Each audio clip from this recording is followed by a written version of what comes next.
everyone. It's Sleepy Reader, aka Damien, and this is both my countdown of the comics I read last Wednesday. What would the date be? I guess I'll just put it down there. I can't remember. November something, maybe November 29th or November 30th. So today is the following Wednesday. I've already picked up my new comics, but I finally read I didn't even get very many comics, new comics this week, or this past week. There were a total of 6, and only really 2 of them were that good. But I'll do my countdown, and then I'll flip the camera and show the books, and then I have, I think, a pretty largish haul to show you. So some people might want to just skip to the haul. I will put timestamps for all those different parts of the video. So in at number 6 was a one-shot from Archie called Bob Phantom. And I guess this is like a super early superhero of theirs that they did like back maybe before even they started Archie, I think.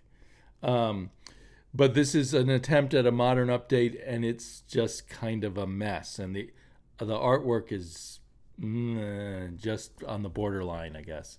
So anyway, this was my biggest disappointment. And then in at number 5 was an interesting comic book called Pulp Bites. At first I was tempted to put it up a bit higher. It has kind of interesting artwork. I did not make the connection to Charles Burns, but Jared Osborne did. And once he said it, I can't unsee it. But I don't know. The overall effect is different than Charles Burns for me. But it's an anthology of horror stories, but all by this one person, Pat Higgins. And Pat has an interesting style, but it doesn't quite grab me. And the stories themselves just don't quite work. Maybe they're almost like a bad joke, right? And I mean, a bad joke that you can enjoy if it's told just right, but it's not told just right here, if that makes sense. The connection between horror stories, especially short horror stories, and jokes seem very close to me. And then a bigger disappointment is the Detective Comics Annual. So in a way, maybe I should have put Pulp Bites up higher, but I didn't have the expectations with Pulp. Anyway, I still got more, I think, chunky reading enjoyment out of Detective Comics Annual from Ram V, Christopher Mitten, Albuquerque, and I forget who the colorist was, Lee Lowridge. And I should have really enjoyed this. I like all the creators here. It fell flat for a variety of reasons. And just kind of annoyed me a bit. But I guess I'll get more into that when I flip the camera around. But so I think this is the end of the line of Ram V's Detective Comics for me. I thought maybe Ram V would pull me back into Batman. Kind of went from being someone who always picked up a bunch of Batman comics to not picking up any lately. So I think I'm still not ready to fully return to Batman. In at number 3 was also a comic that didn't live up to my expectations, and those were the expectations created by issue 1, which I enjoyed a heck of a lot. And issue 2 is not bad at all, but issue 1, again, sometimes it's what the reader reads into things. Issue 1, I suppose, left a story that could have gone in any direction, and it feels like the direction it's going in here is just not what I really want. It's a little closer to your more standard fantasy tale of some sort, where someone is kind of the chosen one, and the small group of people gather together, and they're going to kind of go on a quest almost. I don't know if it really would be like a quest. It's still got fantastic art, and it's not a bad read. I can't decide whether to continue with it or not. It might be something to wait and trade or read digitally for a reader like me. I'm not sure, but I do love the art. So it'll be fun to take a look inside that. And then my top 2 are the ones that I really like this week.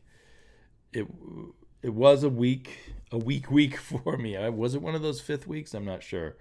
But so I kept flipping on these last 2. Which one should be 1? Which one should be number 2? As if that really matters much. My enjoyment of each one was very different. They hit different notes, so to speak. In the end, I decided to put Damn Them All issue 2 in my number 2 position. Um, this is art by Charlie Adlard, who is very famous for his work in The Walking Dead, and script by Simon Spurrier, who's generally a very good writer. Ironically, the last Simon Spurrier book I read was I'm not going to remember that. It was his fantasy comic, 6-issue fantasy comic that was completely wordless. This one is incredibly wordy, and it takes quite a while to read each issue. Generous 24 or more pages of story in here, and but it's very enjoyable. Charlie Adlard's art is very good, and he's a very good storyteller. Like, that's the most important thing for a comic book artist, and so I really appreciate that. And Simon Spurrier is spinning up quite a fun story, which I would say kind of resembles, a story that if Hellblazer, if John Constantine Hellblazer was had a niece who followed in his footsteps, this would be her story, maybe. It involves a lot of British gangsters and magic and demons and stuff, and it's just a fun read. It's really well paced, really well sort of directed and acted out by Charlie Adlard, and really nice coloring. So we'll definitely take a look into that. And then what I finally decided to put at number 1, and it had the unfair advantage of being the comic that my daughter was super looking forward to and that we read aloud, which is why I just got the digital version. We didn't read it on my phone, we read it on my iPad. But I'm shooting on my iPad at the moment. So this is issue 1 of volume 2 of My Bad, and it's really just a direct continuation. It really should just be called issue 7 of My Bad. But I was a little worried, that the whole jokiness and the world of fake superheroes in My Bad or spoof superheroes would have gone stale with a second volume. But it seems just as fresh and fun, at least when read out loud with an appreciative 14-year-old comics fan. So I will enjoy as long as I can the bonding over jokey comic books. You have to sort of have a lot of knowledge about superheroes to enjoy the jokes about superheroes in a way, and so it just shows how far my daughter has been inculcated by her dad. Okay, so I will turn the camera around. We'll take a look with maybe some minor spoilers into these 6 comics, and then I will come back with a comic book haul.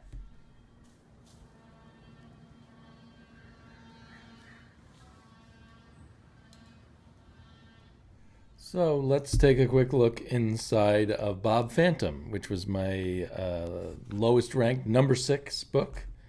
I just wasn't very excited by the art, and then the story seemed to be just getting going because but it's a one shot, so it's like it just sort of ends on a vague note, and our hero seems to just be a superhero in his fantasies.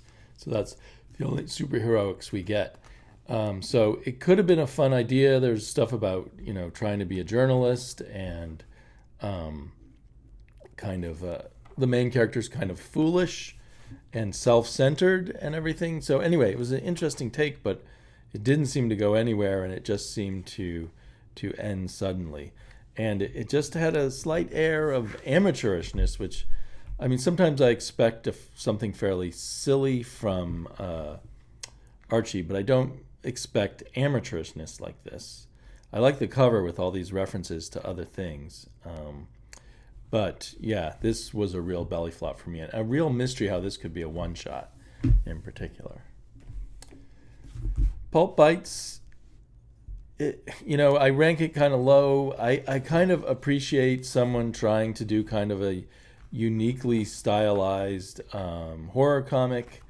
Both stories in here were about parenting in a certain way, and they were both very disturbing. So in a way, this comic was quite successful at doing that. I don't want to give away the shock endings to each story, but one was about parents bringing their kids to some really odd babysitting service to have a date night, and the other was about parents forcing their child to be in a beauty pageant.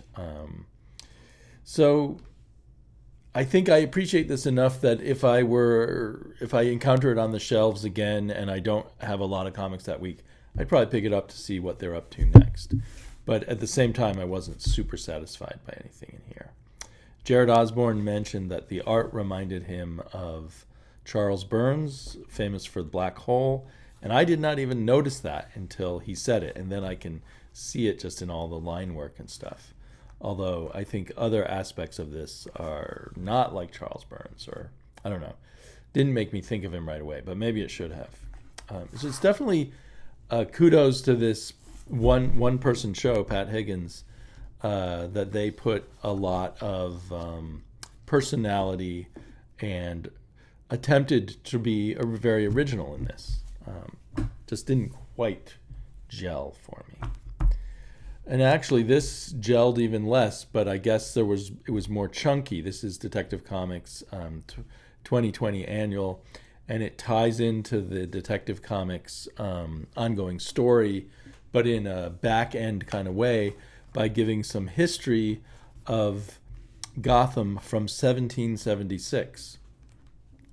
It kind of looks like a frontier town or something. It doesn't, I don't know if Gotham's like New York, what it should have been like in 1776. I did, the whole 1776 thing set off little history nerd things in my head. And it seems like Ram V, who wrote this, who is, I believe, lives in the United States now, but may have grown up in India, he seems to think in 1776 the war for independence or the revolution was over, but it was actually just kind of beginning then.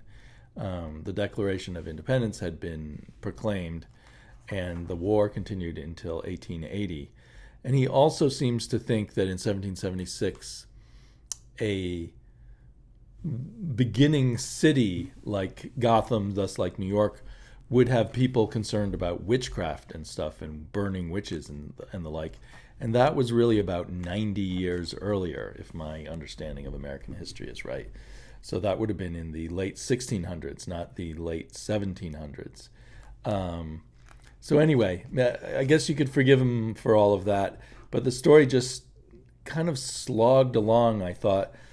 And it's yet another story where the story of Batman repeats throughout history. And I don't think it jibes with other past histories of Gotham that we've had before, I don't think. Like with the Court of Owls and such. And of course, there's been all these alternative Gothams and things. But we have a lot of characters who are parallels to modern day characters, including someone who's like Alfred Pennyworth, someone who's like the Penguin and Two-Face and a variety of other people. The one that I enjoyed most is when a character showed up who was like the Phantom Stranger. And of course, the Phantom Stranger could have been around then, so that's the real Phantom Stranger.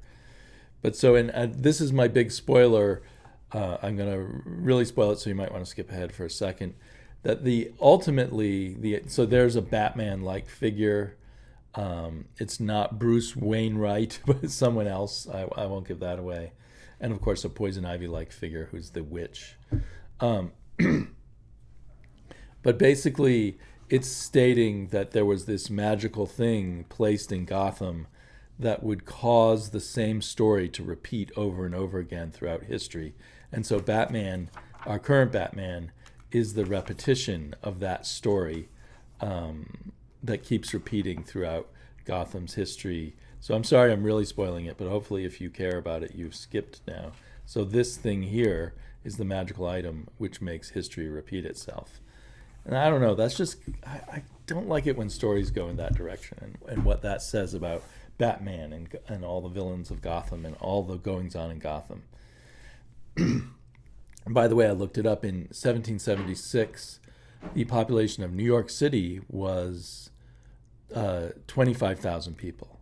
Boston was like 12,000, and Philadelphia was about 30,000. Anyway, next up was Briar. Like I said, it fell too much into the fairy tale camp. It's still, grimmer than your average fairy tale, but it's moving in the direction of being closer, or not fairy tale, but sort of fantasy quest story. Loved the art as I did in the first issue, and this artist and the colorist are really carrying this book very nicely. But I just wish the writer, Christopher Cantwell, had, I don't know, even more extreme of an angle on this story as I thought he did by the end of issue 1. So, I let myself be carried away with what I thought the author was up to. And so, I don't know. Looking through it, I really like the art. I'm tempted to continue with it. We'll see. Probably I'll continue with it. And then the books I really liked, I actually read Damn Them All 1 and 2 together, or one after the other, and they're very chunky. A lot of writing. I mean, maybe not on the level of an old Roy Thomas comic, but for a modern comic, a lot. So it gives you a lot for your money in a sense. They're pretty chunky issues, and each page has a lot going on. And it's a fun story of mobsters and demonology and witchcraft, and it definitely is in the vein of Hellblazer, I think. And Simon Spurrier wrote Hellblazer. And when these other dimensional demons show up, they almost look like 3D stuff you can see with your 3D glasses. And so I did put my 3D glasses on a couple of pages, and it almost worked. It created an interesting effect. You can't really get it by doing this, of course. But so I think this is a pretty hot book. If you like that Hellblazer type of stuff, if you like crime stories mixed with magic, and so there's literally a character who dies in the first issue who could be an elderly Hellblazer, and then his niece, who he introduces to magic, although he's trying to discourage her interest in magic, she ends up working for the mob.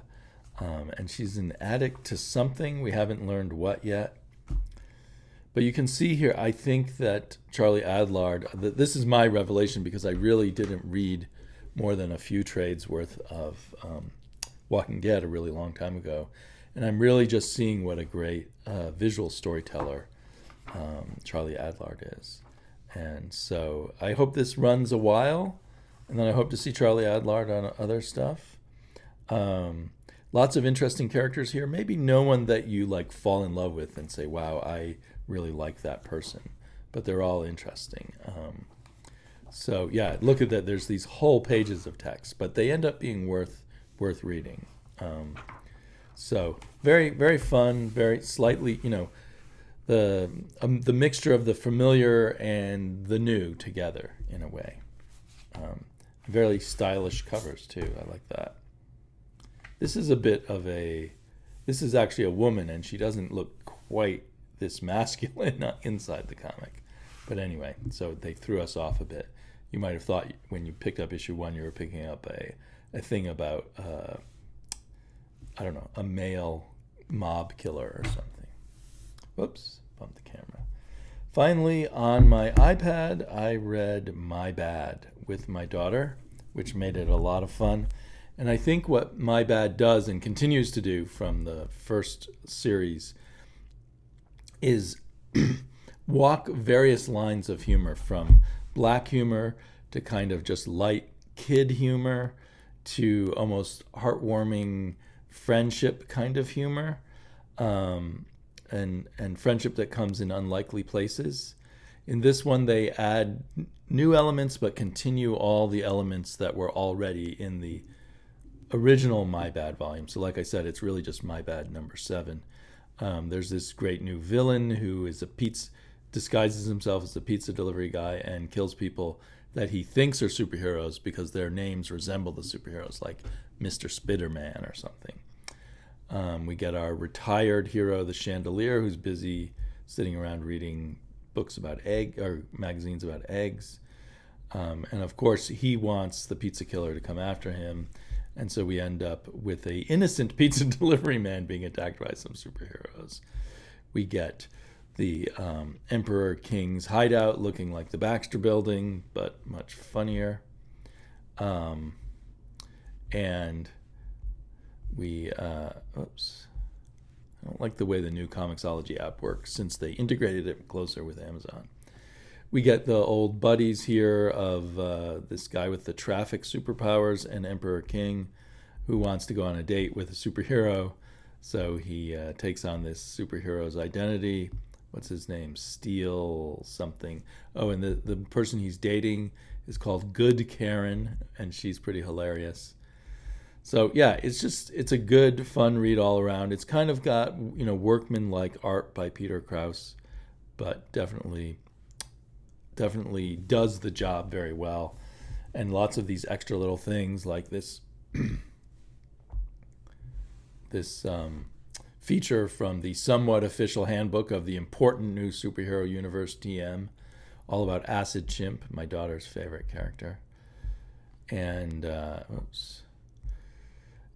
also the way this is structured is it's like 3 short stories, but they all interleave. So like the last story is about how he got the Steel Integrity's outfit so that he could, Steel Integrity, who's kind of an Iron Man character, so that he can date other superheroes. And then we get the fake letters page and the fake Stan Lee's soapbox, which is hilarious. All the letters page in this are very hilarious. In here, the Stan Lee-like character has won the Nobel Prize in comics. So overall, it's just a really fun package. It definitely hits my funny bone, hits my daughter's funny bone. So really enjoy it.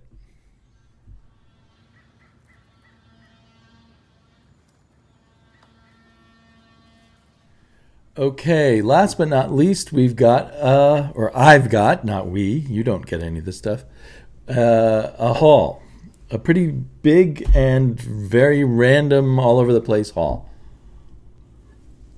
First, a quick look at the comics I picked up today, Wednesday, December 7th. Or is it the 6th? I don't know. Night of the Ghoul, number 3. I still have to read Night of the Ghoul number 2. I really like number 1, and I need to catch up. And I think this ends it. I think it's just 3 issues. And then I grabbed something called Purple Oblivion. I guess this came out last month, and I missed it.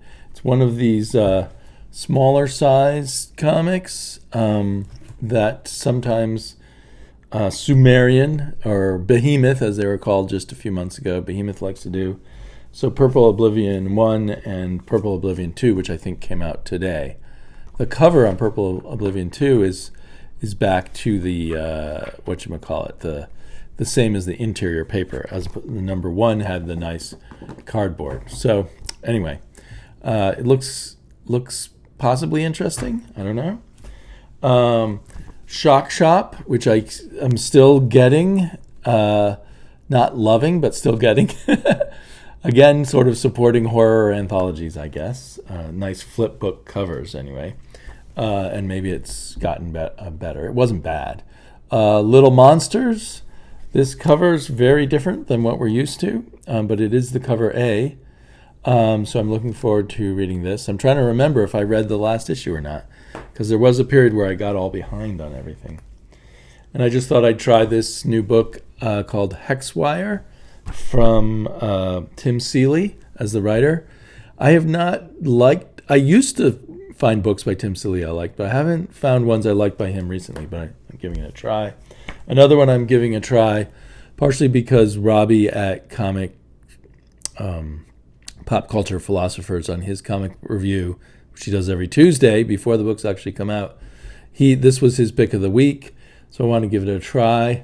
I've only read a few Alex Packnadell books, and they haven't stuck with me much, but the art looks really cool. I do like Casper Wingard, so that could be quite cool. So that was all the new comics I got. The rest of this haul comes from a bunch of different places like mycomicshop.com, Cosmic Monkey here in town, In Stock Trades, a thing or two off of eBay. So first up, I heard someone mention this Alex Ross comic, which they said gets overlooked. And so I thought, well, I should take a look at it. So I got it from mycomicshop.com. It's called Us or US, I guess. I think there's just 2 issues. Yeah, 2 of 2. It's a Vertigo book. So the writer's Steve Darnell and Alex Ross is the artist. Let's take a quick peek inside one of the issues. It's the prestige thing, which I'm not always happy with that. It looks like really nice Alex Ross style art. So I don't know. Just at a glance, it looks like it's about U.S. history, perhaps. So we'll see. Could be the depressing side of U.S. history. I don't know. And I don't know if it's using the Uncle Sam superhero character in a Vertigo kind of way, or if it's something else. That's my first suspicion. Is it's Uncle Sam, who is he another? That was from another comic book company, Fawcett or something like that, back in the Golden Age, and somehow DC has him. I don't know if that was because he went out of copyright or they paid for him. And then another Vertigo book, I can't remember what alerted me to this, but it's called Heartthrob, and I definitely missed it when it originally came out in 1999. I was just getting comics out of the graphic novels out of the library. And I got 3 out of 4. This is a 4-issue series, and I got 3 out of 4 of the issues. And this issue has Brian Boland, Phil Jimenez, Tim Sale. So each issue, I think, has stories by different creative teams, and a lot of them are big names. I don't know if they were all big names when this came out in 1999. Brian Boland certainly was, and he gets top billing there. So that's issue 1. I assume it's some kind of twist on romance and not just your average. Here's issue number 2 of 4. They mentioned Tim Bradstreet, Frank Quietly, and Tony Salmon's in there. Is that a Glenn Fabry cover? I'm not sure. And then I guess I wasn't able, maybe they didn't have issue 3. So I've got issue 4, which just says Bob Fingerman, Steve Gerber, and some other names I don't know. Very different covers on each one. So I assume this will be an anthology with weird romance stories, but we'll see. And then earlier I got the Corinthian, but I missed one of the issues apparently. I only got issues 1 and 2 apparently, so now I've got issue 3, and I think that's the whole story. It was Gore Vidal who did a cool video about this series a while back, and I've been meaning to pick it up. And I got some Marvel Ages. They must have been very cheap. This one's from 1983. And I can tell that I got it because Gru's on the cover, and maybe there's some more Gru information. I'm a huge, huge Gru fan. But I can't even figure out what it was that attracted me to this cover. It's got the New Warriors on the cover, not a group that I never read one of their comics, and don't have any connection to them. It does mention Deathlock. I don't know if that's what attracted me, or if there's something else that I read about that's inside here. I'll open it up some other time. So, and I think someone was joking recently on some video about how people, maybe it was on a Jared Osborne video, how some people didn't like having to pay for Marvel advertising, which is basically what Marvel Age is. But I always felt there was something a little more. It was $1 at this point. It used to be, I think, like way cheaper than all the other comics. When I used to get it. So then I didn't realize, somehow as I was going through mycomicshop.com, or I don't know what alerted me to it, that I don't have all of the Spirit, the Origin Years issues. So I picked up the ones I don't have. I thought it had ended after 4 issues or something. There is issue number 5. So this would be, I assume, Spirit stories that Will Eisner did, the more cruder Spirit stories Will Eisner did before he went off to war. When he came back from war, the stories became very sophisticated, and the art was kind of at a next level quality. Not that in my memory the art is pretty good from Eisner all along, but it does go up to a higher level. But so it'll be fun. I think this is all the early stories exactly in order, and those don't get reprinted as much as that peak period from like 45 to 1950. Those 5 years worth of stories, those get reprinted all the time, and for good reason. Those are the ones to read if you can only read so much Spirit. But for me, I'm deep deep into my Spirit collecting, so I pretty much like to get it all. So there, I think issue 10 was the final one. I like that cover with Dolan.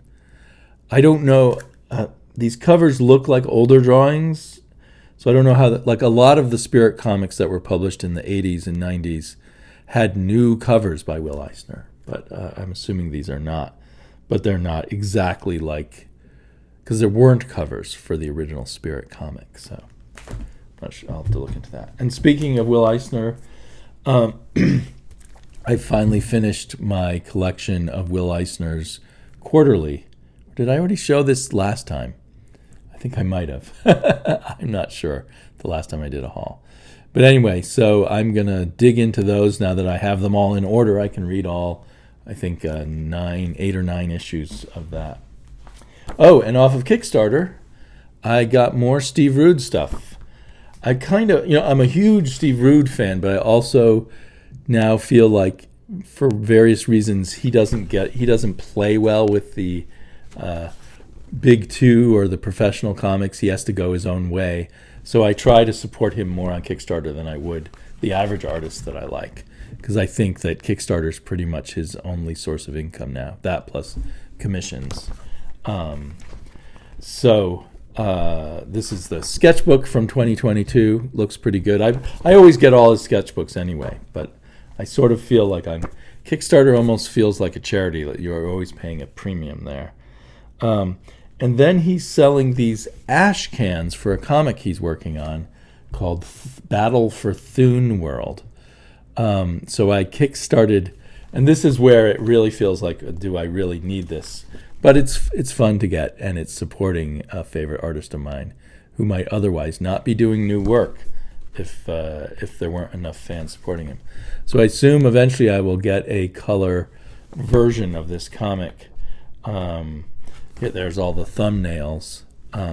So I don't even quite understand what the concept behind these ash cans, because normally an ash can is something you used to do in publishing to kind of copyright the title of something and alert the distributors that you have a magazine coming.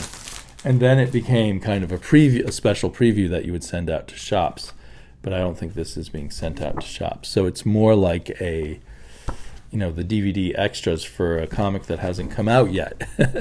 the back matter sort of stuff for a comic that hasn't come out yet. But nice kind of little collectibles if you're really into Steve Rude the way I am. And then I was just having coffee next to the Cosmic Monkey, and I went in there and found some things that spoke to me, like Mad's Don Martin Digs Deeper. And I used to think that Don Martin was the most brilliant cartoonist in the universe. Of course, that was when I was 9 years old or something. I remember picking up paperbacks like this as a kid and thinking it was like a little moment of heaven when I found them. So this is Mad's Don Martin Steps Further Out. I'm sorry. I should have shown these in the right order, because here is Mad's maddest artist Don Martin steps out, but forgets to put on his pants. I had to explain to my daughter that stepping out used to mean going out and doing something fancy on the town. And then looks like it's kind of a graphic novel of sorts.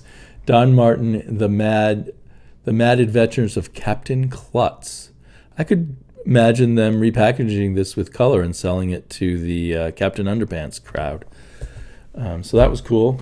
And then I found more issues of Joe Matz's Peep Show. There's number 2. I think I should have put these in order first. There's number 14. I guess he went to a smaller size later on. I think someone told me there were 18 issues. There's number 7. You probably don't have to read all the issues, but if I can continue to find them at an affordable rate. Oh, and here's number 1. And I guess these are a continuation of something he did in another comics magazine before. It's all about the sad and pitiful adventures of this character who is Joe Matt. And I also found, what's the number on this one? 8-ball number 14. Cool cover. And 8-ball number 22, which I think is everything that's in the Ice Haven graphic novel. Maybe they added more to the graphic novel or made changes. But I think it was a graphic novel that was made up of a bunch of short strips that all connected. I read it a long time ago, or a relatively long time ago, and don't recall everything about it. But so I look forward to reading it in the single issue version. And then at Excalibur Comics, I found these Euro translations of, I'd heard of Blake and Mortimer, but I'd never actually seen in person a Blake and Mortimer comic. So this purports to be volume 1, The Time Trap, and some of it looks very wordy. And I flipping through it, I was like, oh, I wish they used a different font. But anyway, it looks like it might be fun. And then volume 2, these are volumes published by Comcat Comics. I think now these are published by, what's their name? A publisher that does a lot of Euro comics and usually shrinks them down a little bit, I think. But I was looking at their list, and they didn't have these two as number 1 and number 2. So this one's called The Atlantis Mystery. So I think, just taking a quick look at them, that Blake and Mortimer are time-traveling adventurers. And then just because it was there and it was cheap, I don't know anything about Bell's Theorem, Volume 3, another European comic. This one from Catalan, but just figured I'd grab it while it was there in front of me. Interesting art style. This one is more of an adult comic, I would say. But hopefully I can just read Volume 3 by itself. My phone keeps tickling me.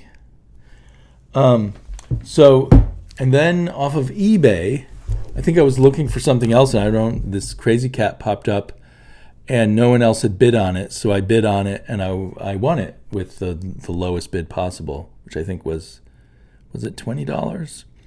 So I don't know if I got a good deal or a bad deal, to tell you the truth, but it's color. It's an older color Crazy Cat. Now, whoops, there's a piece of paper in there. Wow. Yeah, I paid $19 for this. So I think there might be better reproduction in the black and white Fantagraphics Crazy Cat, but it seemed appealing to me to have some color Crazy Cat. Okay, and then in the category of last but not least, I ordered from In Stock Trades this book that I didn't know about until Ryan Carey was talking about it on his Patreon. And it came in this giant Ziploc bag. It was also very well wrapped within the package with lots of other stuff protecting it.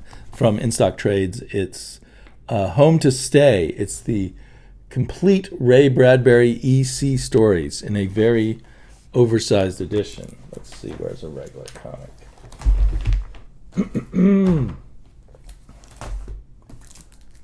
There's the regular comic compared to it. So it's not quite as big as an artist's edition, and it's all in black and white, but it looks very nice. It's a Fantagraphics book. Am I right? Yeah, Fantagraphics. And the price was very nice, especially from In Stock Trades. So I'm looking forward to digging through this. Some of these stories I have in other editions. I'm not even sure how much I'll have and how much I won't have read before. but I haven't read any of this stuff in a long time, and it's nice. This EC art does look very nice in this large black and white size. So very happy with that. And I was complaining about a recent Fantagraphics book, but not this one. It has this great. This stuff has not only got lacquer on it or whatever, but it kind of stands out on the page, and so do the lettering and stuff. And these boxes with the names of all the artists, you can actually feel your finger bumping along them. So there's just lots of nice touches to this product. And as I always care about, a really nice binding. So that's it. Too many comics, too many comics, too many comics shops, too many comic book friends, too many comic book websites, I guess. But makes you happy. So talk to you all later. Bye-bye.